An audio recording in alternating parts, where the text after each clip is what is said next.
जब मैं अपने लड्डू गोपाल के सामने बैठती हूँ, हाथ जोड़कर आंखें बंद करती हूँ, तो उनसे पूछती हूँ, क्या मैं जीत जाऊंगी इस दर्द से, इस दुख से?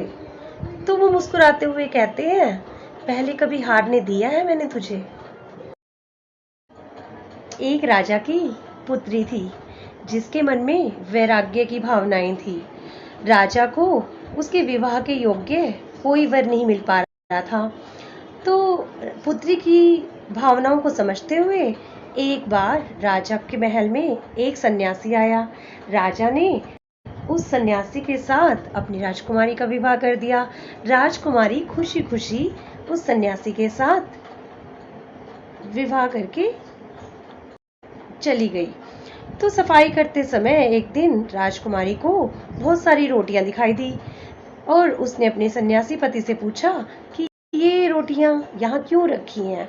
तो सन्यासी ने जवाब दिया कि ये रोटियां कल के लिए हैं और अगर हमें कल खाना नहीं मिला तो इसमें से एक रोटी खा लेंगे। तो यह जवाब सुनकर राजकुमारी हंस पड़ी और कहने लगी कि मेरे पिता ने सोचा था कि मेरा विवाह आपके साथ होगी।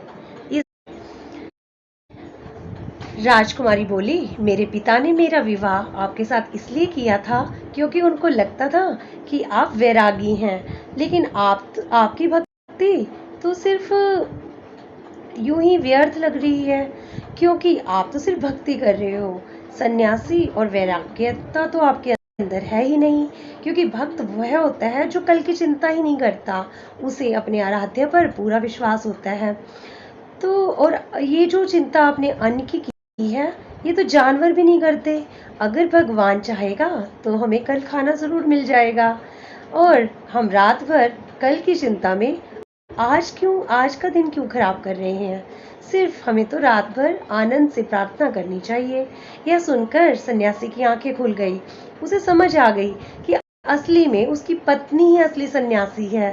राजकुमारी ने कहा, आप तो राजकुमार ने बोला कि आप राजकुमारी के पति ने कहा कि आप तो राजा की बेटी हैं और अपना राजमहल छोड़कर मेरी छोटी सी कुटिया में आ गई, और मैं तो एक फकीर हूँ, मुझे तो कल की चिंता ही सता रही है। सिर्फ कहने से कोई सन्यासी नहीं होता, उस सन्यासी के लिए वैराग्यता जीवन में उतरनी चाहिए। आपने मुझे वैराग्य समझा दिया।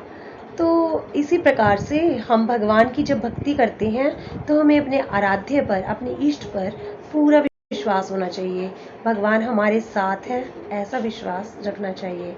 हमारी चिंता वह हमसे ज्यादा करता है।